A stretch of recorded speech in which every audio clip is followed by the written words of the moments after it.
अस्सलाम वालेकुम। उम्मीद है आप सब खैरियत से होंगे। तो पीएमडीसी की नई पॉलिसी आने वाली है बहुत जल्द, और अंदर की मालूमात से मुझे कुछ जो है ना वो पता चला है, तो मैं आज वो बताऊंगा। अगर चैनल को सब्सक्राइब नहीं किया तो सब्सक्राइब करें। और सबसे बड़ी जो है ना खुशखबरी देनी है मैंने उनको जो कि ग्रेजुएट्स हैं और जिन्होंने पीआरएमपी के लिए अप्लाई किया हुआ है।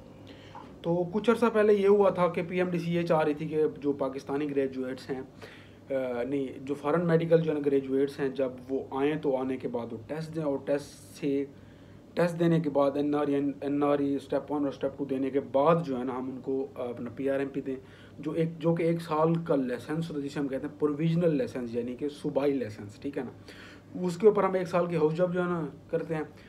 फिर जो है ना हमें परमानेंट के लिए अप्लाई जो है ना करना पड़ता है, जो हमारा कोई 3 साल का होता है, या फिर आगे वो सो ऑन जो है ना अपना चलता रहता है। फिलहाल जो पॉलिसी ये थी कि हम पहले आते थे, हमें पीआरएमपी जो है ना वो मिल जाती थी, उसी के अंदर हम हाउस जॉब भी करते थे और टेस्ट भी देते थे, ठीक है ना। तो हमारा टाइम भी अच्छा गुजर जाता था, हमारा अपना टेस्ट भी पास हो जाता था। जैसे स्टेप 1 स्टेप 2 होता था तो हमें पीआरएमपी यानी कि जो होता है ना आरएमपी जिसे हम कहते हैं, वो हमें मिल जाती थी, यानी कि परमानेंट लाइसेंस हमें मिल जाता था। तो इसके ऊपर मल्टीपल मीटिंग्स हुई हैं आप, ठीक है ना। तो पीएमडीसी के न्यू रूल्स जो है ना वो आने वाले हैं। तो आपकी वीडियोस, मेरी वीडियोस, और आपने जो ट्रेंड बनाया ट्विटर पे वो जो है ना काम कर गया है, ठीक है ना। तो पीआरएमपी की फिर से अब जो है ना पीआरएमपी के लिए पीएमडीसी की मीटिंग जो है ना फिर से जो है ना स्टार्ट हुई है, और उन्होंने उसमें ये डिसाइड किया है कि जिन मेडिकल ग्रेजुएट्स ने अप्लाई किया हुआ है उनको हम पीआरएमपी देंगे, ठीक है ना, उनको पीआरएमपी मिलेंगी।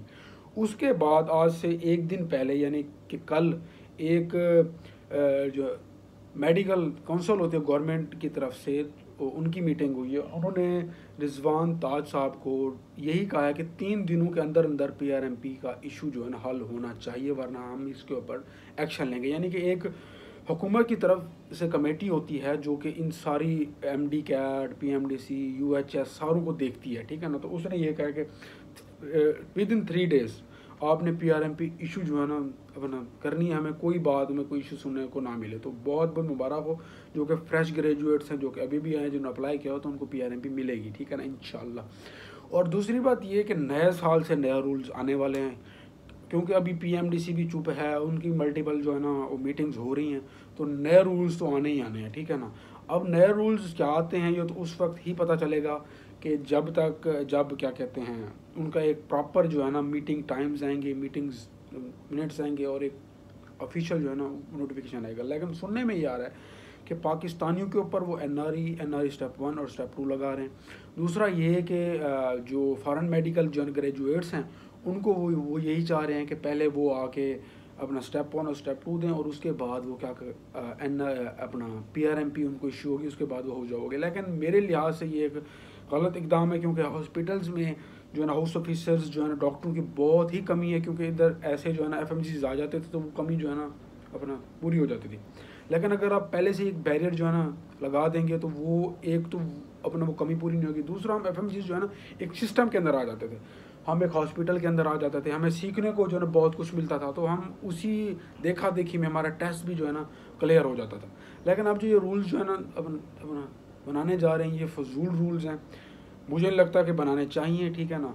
क्योंकि अब मैक्सिमम एफएमजीज का कम अज़ कम 80% से ऊपर ही रिज़ल्ट आ रहा है, ठीक है ना, स्टेप 1 में और अपना स्टेप 2 में। तो इसका मतलब यह है कि एफएमजीज जो है ना पढ़ने वाले हैं, ठीक है ना। तो best of luck for the freshly graduate, और नेक्स्ट ईयर की जो पॉलिसीज़ आने वाली हैं उसके ऊपर बाद में जो है ना अपना करेंगे डिस्कस, जो कि नोटिफिकेशन जब आएगा। लेकिन उन सबको बहुत बहुत मुबारक हो कि इंशाल्लाह आपकी पीआरएमपी बहुत जल्द इशू हो जाएगी। बहुत से लोगों ने कहा था कि नहीं इशू होगी, लेकिन अब जो है मल्टीपल जो मीटिंग्स हुई हैं उनमें यही डिसाइड हुआ है कि we will issue the PRMP to fresh graduate, के फ्रेश ग्रेजुएट को इशू की जाएंगी। और दूसरा, हुकूमत की जो कमेटी थी, हेल्थ जो कमेटी थी, उन्होंने कहा विद इन 3 डेज़ आपने इनको पीआरएमपी देना शुरू कर देनी है। तो इंशाल्लाह बहुत ही जल्द आपके हाथ में आपकी पीआरएमपी होगी और आप हाउस जॉब जो है ना करेंगे। तो आगे वाले अपडेट रहने के लिए जो भी हो, पाकिस्तानी ग्रेजुएट हों या फॉरेन ग्रेजुएट, चैनल को सब्सक्राइब करें, लाइक करें और शेयर करें, ताकि मेरा हौसला ज़्यादा से ज़्यादा बढ़े और मैं आपको ऐसी इन्फॉर्मेशन जल्द से जल्द देता रहूँ। तो इंशाल्लाह मिलते हैं अगली वीडियो में, तब तक के लिए टेक केयर, बाय।